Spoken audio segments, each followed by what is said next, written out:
আমাদের আজকের প্রধান মেহমান হুজুরের আলোচনার পরের অংশই আমি আপনাদের সামনে আলোচনা করার জন্য ইচ্ছে করেছি ইনশাআল্লাহ।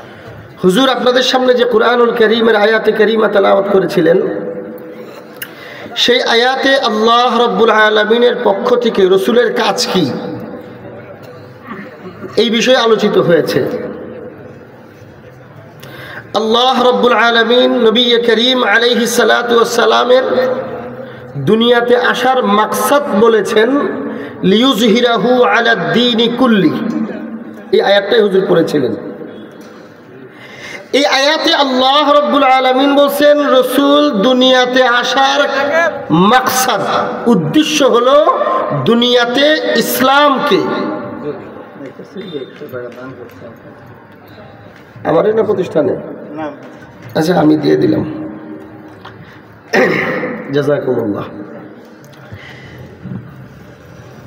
রাসূল করিম সাল্লাল্লাহু আলাইহি ওয়া আলিহি ওয়াসাল্লাম দুনিয়াতে আসার উদ্দেশ্য আল্লাহ বলেছেন লিইয়ুযহিরাহু আলা দ্বীনি কুল্লি।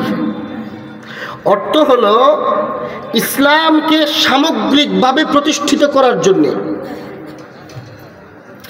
ইসলামকে শুধুমাত্র মসজিদে প্রতিষ্ঠা করার জন্য নয়,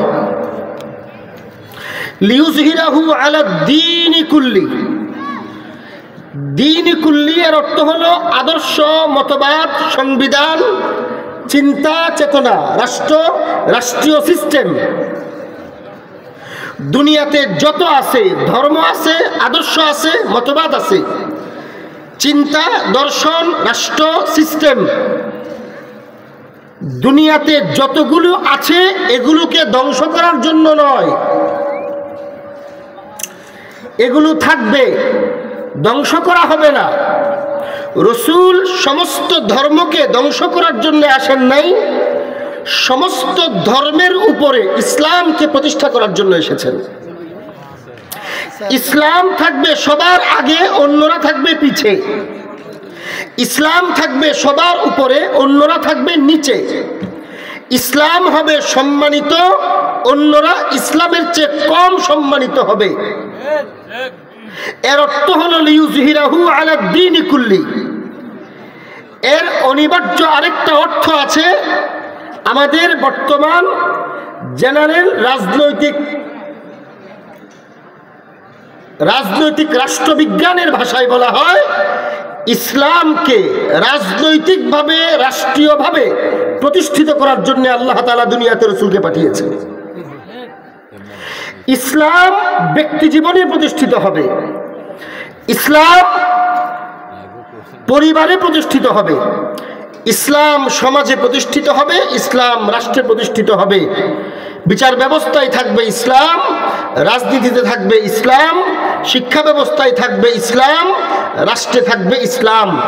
ইসলামকে মাইনাস করে দুনিয়াতে কোনো কিছু চলতে পারে না, চলতে দেওয়া হবে না। ইসলাম প্রতিষ্ঠিত হবে, সবকিছু ইসলামের অধীন চলবে।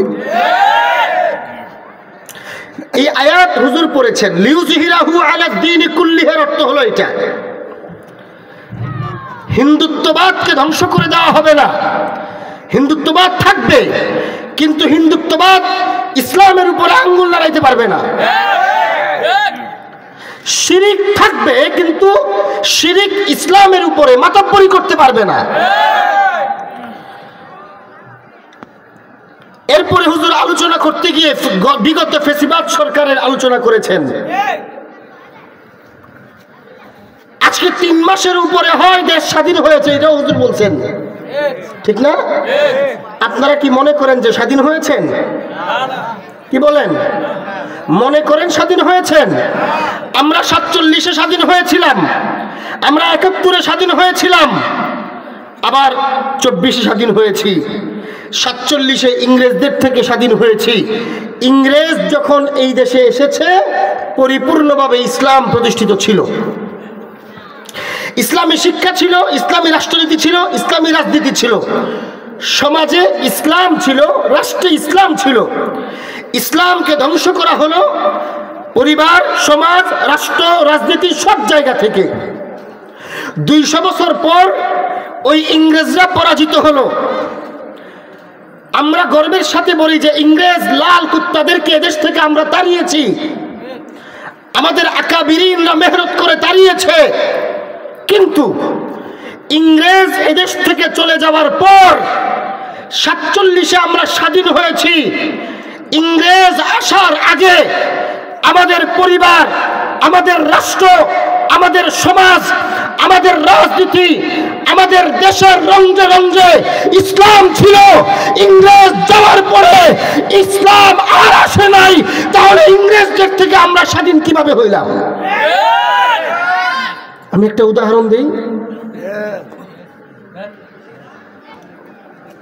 ধরেন আজ থেকে 50 বছর আগে বা আরো কিছুদিন 70-80 বছর আগে আপনার দাদার সাথে কেউ শত্রুতামি করে আপনার দাদাকে আপনার দাদার বাস্তবিতা থেকে বের করে দিছে, মাইরাও ফেলছে।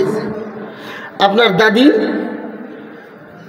বিধবা, ছোট ছোট বাচ্চা, আপনার বাচ্চা ছাড়া, এদেরকে নিয়ে নিজের স্বামীর বিশাল বাড়ি আছে, সম্পত্তি আছে, জোর ঠেকাইয়া জোর করে সন্ত্রাসীরা বের করে দিয়ে এই বাড়ি দখল করছে। তখন আপনার দাদাকেও মেরে ফেলছে। আপনার দাদি বিধবা, সাধারণ একটা নারী, কারণ সমাজের কেউ তো একজন অসহায় বিধবা এতিমের পক্ষে কথা বলে না। কথা বুঝেন নাই? যখন যেই সরকারই আসে, আপনারা মনে করেন না আগের সরকার গেছে, সামনে সরকার আসলে ভালো হয়ে যাবে। মনে রাখবেন, ইসলাম আসলে ভালো হবে। ইসলাম ছাড়া হাজার সরকার আসুক, কেউ ভালো করতে পারবে না এই রাষ্ট্রকে। চরিত্র সবগুলো একরকম। আওয়ামী লীগ বলেন আর বিএনপি বলেন আর জাতীয় পার্টি বলেন বা অন্য কিছু বলেন, সবগুলোর চরিত্র একরকম। যখন কোনো এতিম বিপদে পড়বে, যখন কোনো অসহায় নারী বিপদে পড়বে, যখন কোনো বিধবা বিপদে পড়বে, তখন এলাকার আওয়ামী লীগ হোক, বিএনপি হোক, জাতীয় পার্টি হোক, যে কোনো এই সেকুলারিজমের পরিচালিত অথবা গণতান্ত্রিক সিস্টেমে পরিচালিত যতগুলো দল আছে, একটা দলের নেতাকর্মীকেও আপনি সাধারণ অসহায় নাগরিকদের পাশে পাবেন না।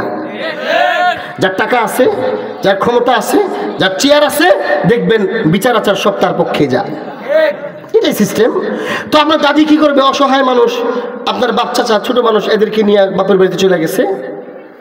এখন ওই চুর গুন্ডা বদমাইশ আপনার দাদার বাড়িকে দখল করে বিল্ডিং সিল্ডিং মানছে সুন্দর করে। এখন 80 বছর পরে বাড়িটা যে আপনার মা জানে, আপনার দাদি জানে, আপনার বাবা জানে, আপনি জানেন, সমাজের আরো 10 জন মানুষ জানে না, জানলেও কথা বলবে না। কথা বুঝেন নাই? জানলেও কথা বলবে না। আপনি দাবি করলে তখন বলবে, আরে এগুলো 80 বছর আগের বিষয় নিয়ে এখন আর গন্ডগোল করে লাভ নাই, উল্টা ওয়াজ আপনাকে করবে। অথচ এই চোরা এটা জানে যে ওরা অন্যায়ভাবে আপনার দাদাকে হত্যা করে তার বাড়িটাকে অন্যায়ভাবে দখল করছে। এখন আপনার দাদি কষ্ট করে বাচ্চাদেরকে বড় করছে। একটা ছেলে পুলিশ প্রধান হয়ে গেছে, একটা ছেলে মনে করেন স্বরাষ্ট্রমন্ত্রী হইতে পারে না। এখন এই দাদি তো কষ্ট করছে, সে তার সন্তানদেরকে চিনাবে না যে এই বাড়িটা তোমার দাদার ছিল, এই লোকগুলো তোমার দাদাকে অন্যায়ভাবে হত্যা করেছে, প্রতিশোধ নিও। এই কথাটা বলা কি তো আপনার দাদির জন্য খুব অন্যায় হয়ে যাবে? এখন যখন আপনার বাচ্চা চাচাদের ক্ষমতা অথবা আপনাদের আমলে আইসা ক্ষমতা হয়েছে, এখন আপনি যদি আপনার বাপ দাদার বাস্তবিটাকে দখল করতে যান, এটা কি আপনার অন্যায় হবে? এরপরে গেছেন, আপনি দখল করছেন, দখল করার পরে আপনার ক্ষমতা হয়েছে, দখল করছেন। গত 5 তারিখে এমন কত জমিন, কত বাড়ি, কত সম্পত্তি যারা 16 বছরে অন্যায়ভাবে দখল করছিল, ওরা পালায়া যাওয়ার পরে নিজেরা নিজেদের বাড়িগুলাকে এখন উদ্ধার করতে পারে নাই। আপনারা বুঝতেছেন নি?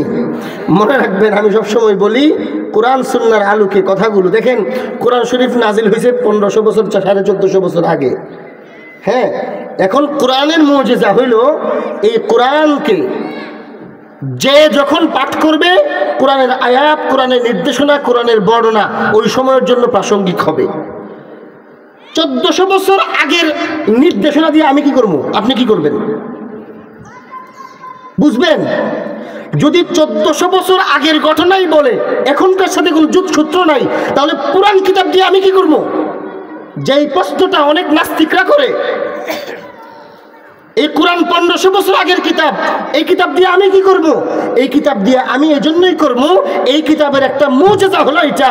এই কিতাব যদিও 1500 বছর আগে নাজিল হয়েছে, যিনি যখন পড়বে তার পরিস্থিতির আলোকে এই কিতাবকে প্রাসঙ্গিক মনে হবে, এখনকার আলোকেই কোরআন নির্দেশনা দিবে। এই জন্য আমাদের মুরব্বীরা, আমাদের উস্তাদরা আমাদেরকে এইভাবে পড়িয়েছেন, একজন মুফাসসিরের তাফসীর করার ক্ষেত্রে সফলতা ওই জায়গায় সে যদি কোরআনকে জাতির বর্তমান সময়ের ভাষায় উপলব্ধি করতে পারে, উপস্থাপন করতে পারে, এটা হলো একজন মুফাসসিরের আসল সফলতা। কোরআনকে আজকের ভাষায় বুঝতে হবে। এজন্য কোরআনের বাণীগুলো, নির্দেশনাগুলো, কোরআনে বর্ণিত ঘটনাগুলো বারবার ঘুরে ফিরে আসে। হুজুর আমার আগে বলে গেছেন না, শেখ হাসিনা বিগত সরকারের প্রধান, ফেরাউনের চেয়ে বড় কয়ে গেছে না? কথা বলে না। আর আমি তো শুনছি বলছে না ফেরাউনের চেয়ে বড়, নমরুদের চেয়ে বড়। এটা কিন্তু আপনি মনে করেন না যে হুজুর মঞ্চে স্যার ওয়াজে বলে গেছে। আমি কোরআনের আয়াত থেকে প্রমাণ করতে পারবো। কোরআনের আয়াতে আল্লাহ রাব্বুল আলামিন ফেরাউন এবং নমরুদের বিভিন্ন ঘটনা বর্ণনা করছেন। যদি বলেন আমি একটু টাচ দেই, কোরআনে আল্লাহ ফেরাউনের হালাত বর্ণনা করছে, বলছে যে ফেরাউন যে জুলুম করছে, আনা রব্বুকুমুল আলা পর্যন্ত গেছে গা, নিজেকে খোদা পর্যন্ত দাবি করে ফেলছে, নিজেকে দেবতা পর্যন্ত দাবি করে ফেলছে। ওই জায়গায় কিভাবে গেছে? বিগত সরকারের আমলেও কিন্তু বঙ্গবন্ধুর পূজা করাইছে, কথা বুঝেন নাই? এই জায়গা পর্যন্ত কিভাবে গেছে ফেরাউন? আল্লাহর কোরআন বলে ফেরাউন একটা সিস্টেম নিছে। সিস্টেমটা কি? সিস্টেমটা হলো এলাকার কিছু বড় বড় পয়সাওয়ালা পুঁজিপতি, বড় লোক পয়সাওয়ালা ব্যবসায়ী, ওদেরকে ফেরাউন অন্যায়ভাবে সুযোগ সুবিধা দিছে। ভালো করে বুঝেন, যারা গেছে গা চলে যাক, যারা বসছেন তো শুনবেন তো, বুঝেন। আল্লাহ বলেন যে ফেরাউন তার অবৈধ এই রাজত্বকে প্রতিষ্ঠিত করার জন্য এলাকার, তার রাষ্ট্রের কিছু পয়সাওয়ালাদেরকে তার অনুগামী করেছে। কিভাবে? তাদেরকে অন্যায়ভাবে সুযোগ দিছে টাকা কামানোর জন্য। ওই পয়সাওয়ালা বড় লোকরা সরকারের শক্তিকে কাজে লাগিয়ে, পিছনে সরকারি ক্ষমতা আছে, এই ক্ষমতাটাকে কাজে লাগিয়ে অন্যায়ভাবে জনগণের উপরে জুলুম করে, অন্যায় করে টাকার পাহাড় গড়ছে। শুধু ফেরাউন করছে না, আমাদের বিগত ফেরাউনও করছে। এস আলম ভুলে গেছেন? এস আলমের কথা ভুলে গেছেন? আরেকটা নাম কোন না, আরেকজন কথা বুঝেন নাই? ওরা যে এত এত টাকা পয়সা যে নিছে, আল্লাহ কোরআনে কারুনের কথা বলছে। কারুন থেকে ফেরাউন সুযোগ নিয়েছে, আর ফেরাউন থেকে কারুন সুযোগ নিয়েছে। কারুন ফেরাউনের ক্ষমতাকে ব্যবহার করে, কারুন ফেরাউনের ক্ষমতাকে ব্যবহার করে অন্যায়ভাবে জুলুম করে করে অর্থ কামাই করেছে। আর ফেরাউন কারুনের অর্থকে ব্যবহার করে করে নিজেকে খোদা পর্যন্ত বানিয়ে নিছে। ওই ফেরাউন নাম পরিবর্তন করেন, চরিত্র মিললে এখনকার সময়ে নাম বানান। ওই এসালম, ওই দরবেশ, এরা হলো ওই সময়ের কারুন। এক, ফেরাউন তার ক্ষমতা এই পরিমাণ কিভাবে নিল? একটা হলো এটা। দুই নাম্বার হলো ফেরাউন তখনকার সময়ের মিডিয়াকে অর্থ দিয়ে, ক্ষমতা দিয়ে অন্যায়ভাবে তাদেরকে ব্যবহার করেছে। তখনকার সময়ের বেশিরভাগ মিডিয়া ফেরাউনের গোলামি করেছে। আল্লাহ কোরআনে বলছে, আমাদের বিগত সরকারের আমলে মিডিয়াগুলো জনগণের কথা বলছে। বুঝতেছেন? গেল দুই। তিন নম্বর হলো হামানের কথা বলছে। হামান কে ছিল জানেন? হামান ছিল হলো সংগঠক। ফেরাউনের পক্ষে মানুষকে দাওয়াত দেওয়ার যে সংগঠন ছিল, ওই সংগঠনের সাধারণ সম্পাদক ছিল হামান। আসেন, ছিল নি? ভুলে গেছেন? যাই হোক, বলতেছিলাম হুজুর যে বইলা গেছেন সঠিক বইলা গেছেন, এবং কোরআনে এগুলো আছে। এখন আপনি বুঝেন, আমি একটু আগে যে বললাম কোরআনের এই বাণী, ফেরাউনের ঘটনা দিয়ে আমি কি করব, আপনি কি করবেন? ফেরাউন এই করছে, সেই করছে, এই পরিণতি হয়েছে, আমি কি করবো এটা দিয়া? আমার প্রয়োজন হলো ফেরাউনের ঘটনা আল্লাহ বর্ণনা করেছেন, এই জন্য দুনিয়াতে তোমাদের সময়ও ফেরাউনের আবির্ভাব ঘটবে। কোরআন 1-2 বছর পরে পরে, 100 বছর পরে পরে কোরআন নাজিল হবে না। এটা কোরআনের মুজিজা। কোরআন এক ফেরাউনের চরিত্রের কথা বলছে। সুতরাং এই চরিত্র ফেরাউন দুনিয়াতে বারবার আসবে, সব সময় আসবে। তোমাদের কাজ হলো চরিত্র মিলাও। যদি আজকের ফেরাউনের নাম তো ফেরাউন হবে না, চরিত্র হবে ফেরাউনের মতো। সে মিডিয়াকে অন্যায়ভাবে কুকুরের মতো লালন পালন করবে। আজকেও যদি কোনো ক্ষমতাওয়ালা রাষ্ট্রীয় দায়িত্বশীলরা যদি অর্থবিত্ত পুঁজিপতিদেরকে লালন পালন করে, কোনো পুঁজিপতি ক্ষমতাওয়ালা পয়সাওয়ালারা ক্ষমতার অপব্যবহার করে দুনিয়ার মানুষের উপরে, জনগণের উপরে জুলুম করে, টাকা অর্থ আত্মসাৎ করে, ব্যাংক লুট করে, চুরি করে, মনে রাখবা এটা এই জমানার মানুষ হলেও তার চরিত্র হলো তখনকার ফেরাউনের চরিত্র।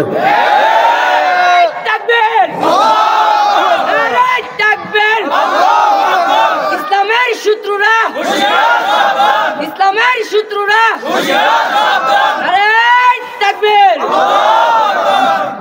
হ্যাঁ আমার প্রিয় ভাইরা, এজন্য আজকের সময়ের সাথে কোরআনকে বুঝতে হবে। আজকের সময়ের পরিস্থিতিকে কোরআনে বর্ণিত পরিস্থিতির সাথে মিলাইতে হবে। যখন মিলা যাবে তখন দেখতে হবে ফেরাউনের ব্যাপারে কি ধরনের কাজ করার জন্য আল্লাহ তখনকার উম্মতে মুসলিমাকে বলছেন। যখন মিলা যাবে এর চরিত্র ফেরাউনের মতো, তাহলে এখন মুসা আলাইহিস সালাম কি করছেন, উনার উম্মত কি করছেন, সেটা আমাদেরকে করতে হবে। তাহলে ওই ফেরাউনকে, ওই জমানার ফেরাউনকে মুসা আলাইহিস সালাম যেভাবে পরাজিত করেছেন, হযরত মুসা আলাইহিস সালামের অনুসরণ করে বর্তমান ফেরাউনকেও আপনি পরাজিত করতে পারবেন। হ্যাঁ আমার প্রিয় ভাইরা, এজন্য আমি বলতেছিলাম আল্লাহ রাব্বুল আলামিন রাসূলকে পাঠিয়েছেন ইসলামকে সামগ্রিকভাবে প্রতিষ্ঠিত করার জন্য। সব জায়গায় হবে ইসলাম। আমি যে বললাম একটু আগে, একটা উদাহরণ দিতেছিলাম। এখন ধরেন আপনার শক্তি হয়েছে, আপনি গেছেন আপনার বাড়ি দখল করতে, ওদের শক্তি এখন লেস, হয়তো পালায়া যাবে অথবা বাধ্য হয়ে আপনাকে বাড়ি বুঝাইয়া দিবে।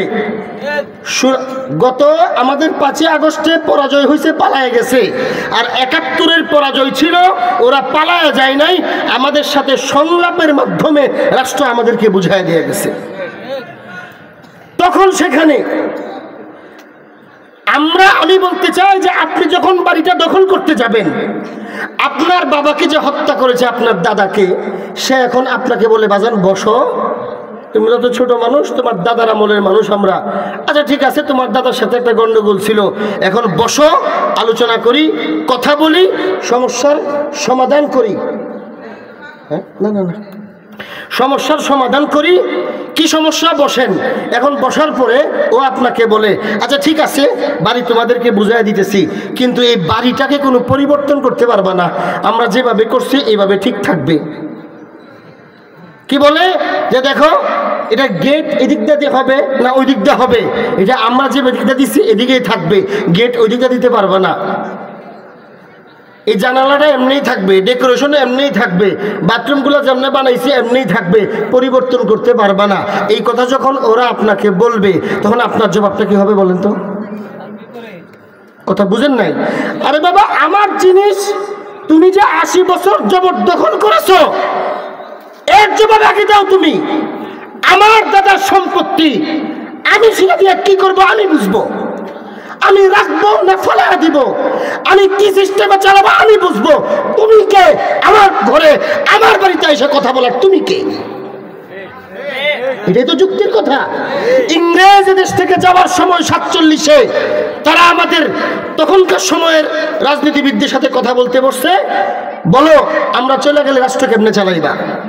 আমাদের আকাবিরিনরা বলছেন তোমরা চলে গেলে রাষ্ট্র কিভাবে চালাবো, নতুন কিছু বানানোর দরকার নাই, আমাদের সংবিধান কোরআন তো আছেই, বানানো আছে, সেভাবে চলবে।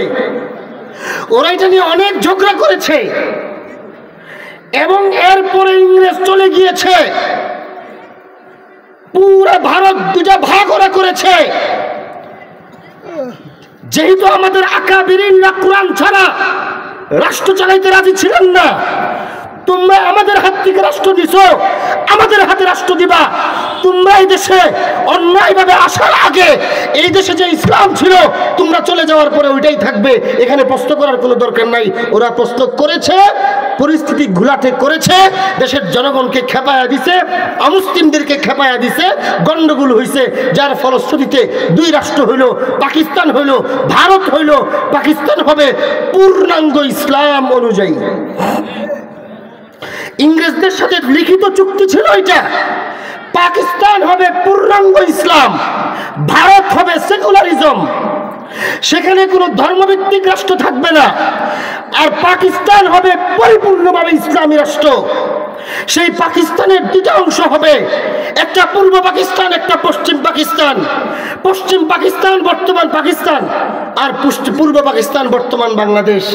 এই কথার ভিত্তিতে ইংরেজ গেছে, এই কথার ভিত্তিতে আমরা স্বাধীন হয়ে পাকিস্তান হইলাম 47-এ।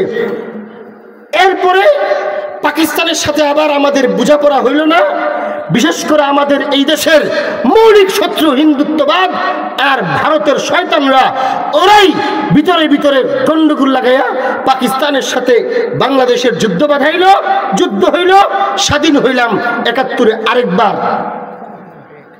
আপনি বলেন 71-এর আগে এদেশ স্বাধীনতা যুদ্ধ কেন হইল? যুদ্ধ হয়েছে আমাদেরকে বৈষম্য করত, আমাদের অধিকার নিশ্চিত করতো না, দিত না। ইসলাম আর অন ইসলামের প্রশ্নে কিন্তু দেশ স্বাধীন হয় নাই, ইসলাম আর সেকুলারিজমের প্রশ্নে দেশ স্বাধীন হয় নাই। দেশ কেন স্বাধীন হয়েছে? যখন আমাদের দেশের প্রধান বেশি বুট পাইল, বেশি সিট পাইল, এরপরে প্রধানমন্ত্রী দেয় না, এই বৈষম্য ছিল, চাকরি দেয় না, আরো অনেক সমস্যা ছিল। এগুলো আমাদের দেশের বসবাস করার সিস্টেমের বৈষম্য ছিল, বৈষম্যের বিরুদ্ধে যুদ্ধ হইল। তাহলে রাষ্ট্রের সিস্টেম কোনটা থাকবে? 71-এর আগে যা ছিল তাই তো থাকবে। কেউ তো এই কথা বলে নাই যে ইসলাম আমরা চাই না, কিন্তু 71-এর পরে আবার দেখলাম আমরা 71-এর মুক্তিযোদ্ধাকে, মুক্তিযুদ্ধের চেতনাকে, মুসলমানদের ইমানি চেতনাকে, মুসলমানদের ইমানি গায়রতকে, 47-এর চেতনাকে, ইংরেজ বিরোধী চেতনাকে নস্যাৎ করলো এই বঙ্গবন্ধু আইসা 72-এর সংবিধান নামে আমাদের রাষ্ট্রের তখনকার 71-এর মূল যুদ্ধের মূল চেতনাকে তারা ছিনতাই করলো। ওইখানে সেকুলারিজম ঢুকাইলো, আরো অনেক কিছু ঢুকাইলো। এরপরে সেখান থেকে এখন আমরা প্রায় 50-55 বছর। আমি আপনাদেরকে প্রশ্ন করতে চাই, এই ইংরেজ শেষ হওয়ার পরে 47 থেকে আজকে 75-76 বছর শান্তি পাইছেন? শান্তি পাইছেন? তাই স্বাধীন কিভাবে বলেন? আজকে ওরা গেছে, আজকের খবর আপনি শুনেন, আজকের খবর ঢাকায় কারণ বাজারে ডেইলি স্টার এবং প্রথম আলোর পত্রিকা অফিসের সামনে কিছু মুসলিম যুবকরা গরু জবাই করে খানার আয়োজন করছে। খুব অন্যায় করছে কাজটা। এটা এদের আমাদের দেশের মানুষের অধিকার, এটা আমাদের। হ্যাঁ, যদি এখানে করলে সমস্যা হয়, যাদের জায়গা তারা তো কিছু বলে নাই। এখন এদের উপরে লাঠিচার্জ হইল, কেন হইল? আপনি কি মনে করেন স্বাধীন হয়েছেন? পরিপূর্ণভাবে ইসলামের কথা হুজুর তো বলছেন যে আমরা 16 বছর বলতে পারি নাই, এখন বলতে পারি। আমি বলি আমরা 16 বছরে যেমন ভয়ে ভয়ে বলছি, এখন তো ভয়েই বলি। না হলে আজকে গরু জবাইয়ের কারণে তাদেরকে বাধা দিল কেন? ওই গৌর গোবিন্দের সন্তান কারা? যারা ঢাকা এখনো পুলিশের পোশাক পরে আছে, যে গৌর গোবিন্দ মুসলমানরা গরু জবাইয়ের কারণে মুসলমানদের বিরুদ্ধে অস্ত্র উঠাইছে, শাহজালাল আসছেন, তলোয়ার উঠাইছেন, তার বিরুদ্ধে যুদ্ধ করছেন। আমরা তো মনে করেছি গৌর গোবিন্দের কবর আমার পূর্বপুরুষ হযরত শাহজালাল সেখানে দাফন করে দিয়েছেন, কিন্তু আজকে আমরা কেন গৌর গোবিন্দের প্রেতাত্মাদেরকে দেখি বাংলাদেশের মতো একটি মুসলিম প্রধান দেশে গরু জবাইয়ের পর কেন বাধা দেওয়া হবে? গরু জবাই করার পর কেন লাঠিচার্জ করা হবে? ওই পুলিশগুলো কারা যারা আমার মুসলমান ভাইয়ের বুকে আঘাত করেছে, লাঠি দিয়েছে, লাঠিচার্জ করছে? আমরা জানতে চাই ওরা কারা? ওরা এই ফেসিবাদের দূষর, ভারতের চোর। আমার প্রিয় ভাইরা, আমার এই ওয়াজ আপনাদের ভালো নাও লাগতে পারে, কিন্তু মনে রাখেন আমরা এই ওয়াজ আর কতদিন করতে পারবো আমরা জানি না। আমরা জানি না কতদিন করতে পারবো, আর আপনারা কতদিন শুনতে পারবেন। আমাদের দেশ বড় ধরনের সংকট, মহা সংকটের মধ্যে আছে। সুতরাং বেশি খুশি হয়েন না। আমি সব জায়গায় 5 আগস্টের পরে যত মাহফিল করি সব জায়গায় বলি, সূরা কুরাইশে আল্লাহ রাব্বুল আলামিন আমাদেরকে নির্দেশনা দিয়েছেন। সূরা ফিল ইশারা দিয়েছেন হুজুরও আমার আগে। আব্রাহার হস্তি বাহিনীকে আল্লাহ ধ্বংস করছেন না? ওই ধ্বংসের পরে সূরা কুরাইশে আল্লাহ বলতেছেন, দেখো ওই যে কোরআন একটু আগে যে বললাম, কোরআনকে আজকে সময়ের সাথে মিলায় পড়তে হবে। আব্রাহার বাহিনীকে ধ্বংস করার পরে মক্কার মানুষরা যারা আব্রাহার বাহিনীকে পরাজিত করলো, আল্লাহ বলেন এদেরকে আমি সম্মানিত করলাম। আব্রাহার বাহিনীকে অলৌকিকভাবে ধ্বংস করে মক্কার বাসিন্দাদেরকে আমি সম্মানিত করলাম। এখন ওরা তো দেখি নিজেরা অহংকার করে যে আমি করছি, আমরা করছি। আল্লাহ বলেন ফালিয়াবুদু রাব্বা হাযাল বাইত, মনে রাখো যদি আমি করছি করো, তাইলে কিন্তু তোমাদের এই বিজয় বেশি দিন টিকবে না। তোমরা কি করবা? সূরা কুরাইশে বলতেছে, এটা আজকের সময়ের সাথে পড়েন, দুনিয়াতে সব সময়ের জন্য আল্লাহ আমাদেরকে বলতেছেন, যতবার তোমরা জালেম, রাষ্ট্রীয় জালেম থেকে মুক্ত হইবা, রাষ্ট্রীয় জালেম থেকে মুক্ত হওয়ার পর তোমাদের প্রথম কাজ হলো আল্লাহর সামনে মাথা নত করা। প্রথম কাজ হলো, আপনি মিলান না। আব্রাহার বাহিনী যখন আসলো, মুজদালিফা পর্যন্ত আসলো, রসুলের দাদা গেলেন, কি বললেন? এত বড় বাহিনীর সাথে আমি যুদ্ধ করতে পারবো না, আল্লাহ চাইলে হবে, না হইলে হবে না। 5 তারিখের আগে আপনারা কি বলছেন? এমন ভাবে বসছে, কোনো আন্দোলনেই কাজ হয় না। আল্লাহ কুদরতি ভাবে যদি এটাকে পরাজয় করে তাহলে পরাজয় হবে, নাইলে হবে না। এদেশের অধিকাংশ মানুষের মুখের কথা ছিল এটা। ভুল বললাম? ওই সময়ও মক্কার মানুষের কথা এটাই ছিল, আমাদেরও এটাই ছিল। তাহলে বুঝতে হবে সূরা ফিলের আবির্ভাব, সূরা ফিলের নাজিল হওয়ার প্রেক্ষাপট হলো এটা। আব্রাহার বাহিনী না, আব্রাহা কে ছিল? রাষ্ট্রীয় জালেম, রাষ্ট্রপ্রধান জালেম। এটা এইভাবে বুঝতে হবে। আর এর অর্থ হলো দুনিয়াতে যতদিন, যত সময়, যেখানেই রাষ্ট্রীয় জালেমের আবির্ভাব হবে, মজলুমদেরকে আল্লাহ তাআলা এক সময় না এক সময় মুক্তি দিবেন। তাহলে মুক্তি দেওয়ার পরের কাজ কি? সূরা কুরাইশে বলছেন পরের কাজ হলো আল্লাহর সামনে মাথা নত করো। ফালিয়াবুদু রাব্বা হাযাল বাইত। এখন তোমাদের প্রথম কাজ হলো আল্লাহর সামনে মাথা নত করো। নিজেরা অহংকার করো না, নিজের বড়াই দেখাও না, নিজেরা বলো আল্লাহ করছেন, আল্লাহ করছেন, আল্লাহ সাহায্য করেছেন, এবং আল্লাহর ইবাদতে মগ্ন হয়ে যাও। ফালিয়াবুদু রাব্বা হাযাল বাইত। এরপরে আল্লাহ বলেন, দেখো রাষ্ট্রীয় জালেম ধ্বংস হওয়ার পরে দেশ 2টা মহা সংকটের মধ্যে পড়ে। এটাও সূরা কুরাইশে বলছেন মহা সংকটে পড়ে। একটা হলো জিনিসপত্রের দাম বেড়ে যায়। এটা কি শুধু আব্রাহা ধ্বংস হওয়ার পরে মক্কায় হয়েছিল, না আজকে 5 আগস্টের পরে আজকে হইতেছে? বুঝতেছেন? আমি কোরআনকে আপনার আজকে সাথে মিলিয়ে দিতেছি। সূরা ফিল তো পারেন, সূরা কুরাইশ তো পারেন, নামাজে পড়বেন। এটা যখন মর্মটা সূরার বুঝবেন, নামাজে পড়লে এখন নামাজ পড়ে মজা পাইবেন যে আল্লাহ কত চমৎকার কথা, বাস্তবসম্মত কথা এবং আমাদের জন্য শিক্ষণীয় কথা এই সূরাগুলোতে বলছেন। ওলামায়ে কেরাম মাফ করবেন, আপনাদের জন্য, সাধারণ নাগরিকদের জন্য বলি, আপনারা কখনো এইভাবে সূরা ফিল আর সূরা কুরাইশের তাফসীর শুনছেন না? আজকে শুনেন, মজা পাইবেন তেলাওয়াত করার সময়। আল্লাহ বলতেছেন রাষ্ট্রীয় জালেম ধ্বংস হওয়ার পরে দেশের 2টা বড় সমস্যা দেখা দেয়। একটা হলো জিনিসপত্রের দাম বেড়ে যায়, বুঝছেন? এখন 2 নম্বর হইল নিরাপত্তার সমস্যা হয়। পুলিশ নাই, থাকলেও কিছু হলো ওদের দূষণ, আর কিছু পালায়ে গেছে, কত হাজার জানি পালায়ে গেছে। থানাগুলোতে পর্যাপ্ত অস্ত্র নাই, টহল দেওয়ার পর্যাপ্ত গাড়ি নাই। আগের তুলনায় একটা রাষ্ট্র ব্যবস্থা সুন্দর থাকাকালীন সময়ে যতটুকু নিরাপত্তা থাকে এর চেয়ে কম। চুরি বাড়ে, ডাকাতি বাড়ে, ছিনতাই বাড়ে। নিরাপত্তার সমস্যা হইতেছে কিনা? আব্রাহা ধ্বংস হওয়ার পরে মক্কায় হয়েছিল শুধুমাত্র, নাকি 5 তারিখের পরে আমরা এই সমস্যায় আছি এখন?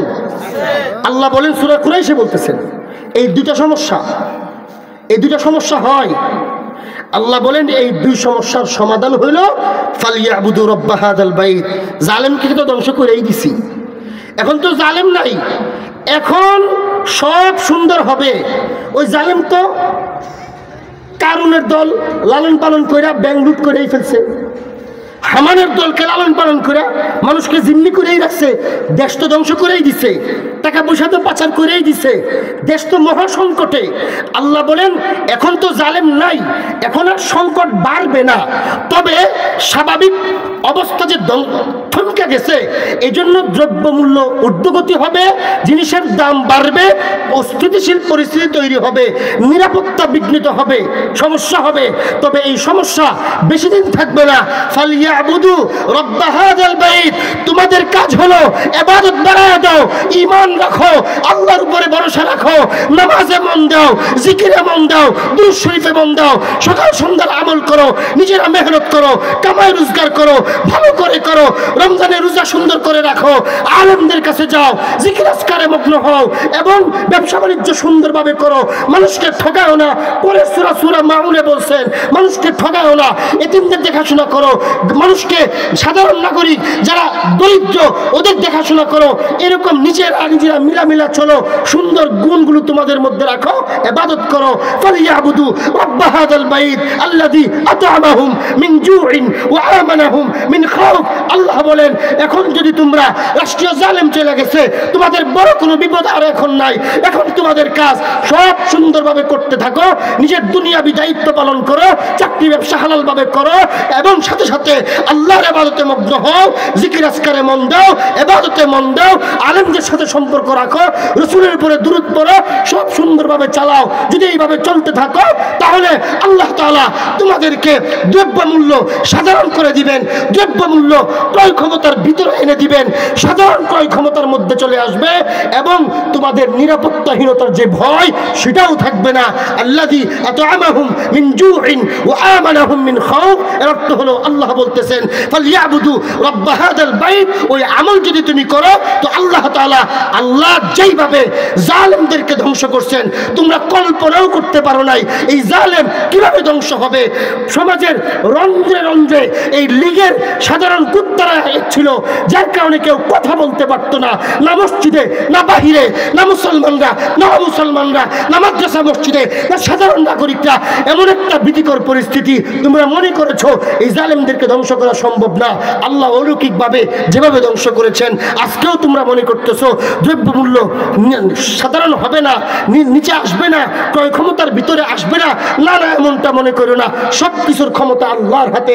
সুতরাং আল্লাহ তাআলা যেভাবে জালেমদেরকে ধ্বংস করেছেন, তোমরা যদি আল্লাহর ইবাদতে মগ্ন হও, আল্লাহর শুকরিয়া আদায় করো, আল্লাহর সামনে মাথা নত করো, রাসূলের আদর্শ অনুযায়ী চলতে থাকো, রাষ্ট্রকে চালাও, তাহলে আল্লাহ তাআলা আল্লাযী আত'আমাহুম মিন জু'ইন, দারিদ্র ক্ষুধার অবস্থার পরে আল্লাহ তাআলা তোমাদেরকে স্বাভাবিক অবস্থা ফিরিয়ে দিবেন। নিরাপত্তাহীনতার পরে আল্লাহ তাআলা অবশ্যই তোমাদেরকে নিরাপদ পরিবেশ ফিরিয়ে দিবেন। আজকে 3 মাস হয় দেশের সব সংস্কার চলতেছে, কিন্তু একজনও, না নাগরিকরা, না বিশিষ্ট নাগরিকরা, না আমাদের উপদেষ্টারা, না প্রধান উপদেষ্টা, কেউ এই জিনিসটা বুঝতেছে না যে এই দেশ মুসলমানের দেশ, এই দেশকে ভারত আর চীন আর আমেরিকা লন্ডন মনে করলে চলবে না। সব সময়ের কথা, সেই ফেসিবাদের সময়ও বলছি, আজকেও বলি, সামনেও বলবো। এই বাংলাদেশ মুসলমানের দেশ, সাহাবায়ে কেরাম এসেছেন এই দেশে। এই দেশে যিনি প্রথম ইসলাম গ্রহণ করেছেন উনি একজন তাবিঈ ছিলেন, সাহাবীর হাতে কালিমা পড়েছেন তিনি। সুতরাং এই দেশকে ভারত আর ইউরোপ আমেরিকার মতো মনে করলে চলবে না, এই দেশ অন্য সব দেশের তুলনায় অগ্রগামী। সুতরাং যেখানের পরিবেশ যেরকম এখানে নিরাপত্তাও সেরকম। ভারত, ইউরোপ, আমেরিকা কিভাবে চলবে সেটা আমরা জানি না, কিন্তু বাংলাদেশ ইসলাম ছাড়া চলবে না। বাংলাদেশ ইসলাম ছাড়া চলবে না। যদি চালায়, যেভাবে 70-75 বছরে শান্তি আসে নাই, সামনেও আসবে না। গত জুমায় আমাদের জাতীয় মসজিদের খতিব আল্লামা আব্দুল মালিক হাফিজাহুল্লাহ বলছেন, হুজুরের জাতীয় মসজিদে ওই কথা বলছেন, আমিও বলি, প্রত্যেকটা মাহফিলে এই কথা বলি। আপনারা 75 বছর দেখছেন, বাংলাদেশের 50 বছর দেখছেন, দেখার আর বাকি নাই। হুজুর বলছেন সব দেখা শেষ, আর দেখার বাকি নয়। এখন দেখা লাগবে না, আরেকটা আওয়াজ উঠাইতে হবে, আরেকটা বিপ্লব ঘটাইতে হবে, আরেকটা অভ্যুত্থান ঘটাইতে হবে। সে অভ্যুত্থান হবে খেলাফতের অভ্যুত্থান, সেই বিপ্লব হবে। আর কোনো তন্ত্রমন্ত্র চাই না। আমরা গণতন্ত্র, রাজতন্ত্র, সমাজতন্ত্র, ফ্যাসিবাদ আর এক ন্যায়তন্ত্র চাই না। একমাত্র ইসলাম চাই, ইসলাম চাই। এই স্লোগান বাংলাদেশের প্রত্যেকটা নাগরিকের মুখে মুখে আসতে হবে। নতুন একটা বিপ্লবের জন্য প্রস্তুত হন। যদি বিপ্লব ঘটাইতে পারেন, আলেমরা নেতৃত্ব দিতে পারে, যদি আলেমরা জনগণকে বুঝাইতে পারে, যদি আরেকটা বিপ্লব আর অভ্যুত্থান ইসলামের নামে, খেলাফতের নামে ঘটাইতে পারেন, তাহলে শান্তি আসবে। অথবা এই দেশ শান্তি আসবে না, আসবে না, আসতে পারে না।